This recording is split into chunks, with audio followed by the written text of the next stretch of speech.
Morning children, आज हम बात करने जा रहे हैं एक और विराम चिन्ह की। हम विराम चिन्हों की इस श्रृंखला में आपको कई सारे विराम चिन्हों से परिचित करा चुके हैं। पूर्ण विराम, अल्प विराम, योजक चिन्ह, विस्मय सूचक चिन्ह और विवरण चिन्ह। इसके अलावा भी कई सारे विराम चिन्ह और उनके प्रयोगों को आपने जाना है। तो विराम चिन्ह हर एक प्रकार के अलग अलग चिन्ह हैं, अलग अलग परिस्थितियों में प्रयोग किए जा रहे हैं। हर एक का अपना एक महत्व है। तो आज हम जिस विराम चिन्ह की बात करने जा रहे हैं वो विराम चिन्ह है कोष्टक चिन्ह। अब कोष्टक चिन्ह होता क्या है, पहले आप वो देख लीजिए। कोष्टक होता है ये, यानी कि ब्रैकेट। अब इसका प्रयोग हम कहाँ करते हैं?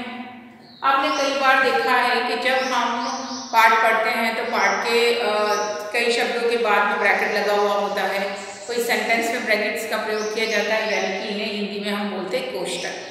अब कोष्टक चिन्ह को सही रूप में कहाँ प्रयोग किया जाता है और इसका मतलब क्या होता है, तो देखते हैं। किसी शब्द या वाक्यांश का अर्थ प्रकट करने के लिए, ये किसी शब्द के अर्थ को प्रकट करने के लिए शब्द या वाक्यांश, कई बार एक शब्द ना होकर 2-3 शब्दों का समूह होता है तो भी उनका अर्थ प्रकट करने के लिए हम कोष्टक चिन्ह लगाते हैं। तो कोष्टक चिन्ह का प्रयोग करते हैं शब्द का या वाक्यांश का अर्थ बताने के लिए, यानी कि कोई ऐसी बात जो एक शब्द में कही गई है और उसका कोई दूसरा मीनिंग भी हो सकता है, उसका अर्थ भी है, तो आप ब्रैकेट में उसके सही सरल अर्थ को लिख देते हो, तो वो कहलाता है कोष्टक के द्वारा उस कोष्टक में उसका अर्थ लिखा जाना। जैसे कि हम देखते हैं, हम एक वाक्य यहाँ पर लिख रहे हैं। आप देखिए, घर में अतिथि। अब मैंने यहाँ पर लिखा घर में अतिथि आए। अब मैं अतिथि, मुझे लग रहा है कि मेरे बच्चे अगर अतिथि वर्ड का मतलब नहीं समझ पा रहे हैं तो मैं क्या करूँगी, अतिथि के ब्रैकेट में यहाँ पर लिखूंगी मेहमान।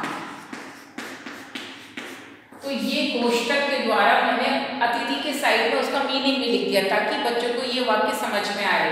घर में अतिथि यानी कि मेहमान आए। तो ये ब्रैकेट का मतलब हुआ कि इस कोष्टक के अंदर हमने अतिथि शब्द का तात्पर्य, मीनिंग लिख दिया, यानी कि अतिथि के शब्द के अर्थ को हमने लिखा। तो हम कह सकते हैं कि कोष्टक चिन्ह का प्रयोग किसी शब्द के अर्थ को प्रकट करने के लिए किया जाता है। यहाँ हम और देख सकते हैं, तुम सतत अध्ययन करो। सतत, अब सतत का मुझे मतलब ही नहीं पता, मैं बच्चों से बोल रही तुम सतत अध्ययन करो तो बच्चे नहीं समझ पा रहे, तो उस वाक्य को आसान करने के लिए ब्रैकेट में हम उसका अर्थ लिख देंगे। सतत मतलब लगातार, सतत यानी लगातार। तुम सतत अध्ययन करो, पढ़ाई करो। यहाँ मैंने लिख दिया पढ़ाई करो, तुम सतत पढ़ाई करो, यानी लगातार पढ़ाई करते रहो जब तक तुम्हारी परीक्षा नहीं हो जाती। तो सतत के ब्रैकेट में उसके कोष्टक में हमने उसका अर्थ लिख दिया।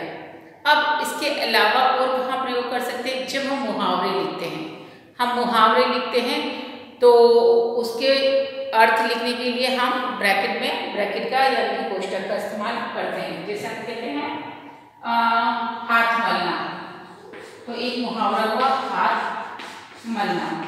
तो अब जब हम इसका वाक्य प्रयोग करेंगे तो पहले अर्थ लिखेंगे, तो अर्थ हम कैसे लिख देते हैं?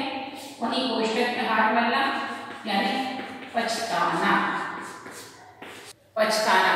और उसके बाद हम यहाँ पर डैश लगाने के बाद यानी कि निर्देशक चिन्ह के बाद लिखेंगे कि समय निकल जाने पर वह हाथ मलता रह गया। तो इस प्रकार हमने देखा कि ये जो चिन्ह है, योजक चिन्ह जैसा कोष्टक चिन्ह जो है वो कब प्रयोग किया जा रहा है? या तो किसी शब्द के अर्थ को बताने के लिए या किसी शब्दांश के अर्थ को बताने के लिए प्रयोग किया जाता है। कभी मुहावरा होता है तो उसका अर्थ बताने के लिए भी आप लिखते हो कोष्टक में, और कभी किसी शब्द के अर्थ को भी आप कोष्टक के माध्यम से लिखते हो। और कई बार आप जब नंबर लगाते हो 1, 2, 3 तो उनके आगे भी आप वन साइड एक तरीके का कोष्टक जैसा इस्तेमाल करते हो। तो ये तो थे कोष्टक चिन्ह जो कि अर्थ को दर्शाते हैं। तो कीजिए इनको किस प्रकार दर्शाते हैं। ये कोष्टक का चिन्ह है, ये उसकी परिभाषा है और ये उसके उदाहरण है। तो लिखिए कॉपी में और अभ्यास कीजिए, साथ ही सारे अभी तक पढ़ाए गए विराम चिन्हों को दोहराइए ताकि उससे संबंधित अभ्यास आप आसानी से कर सकें।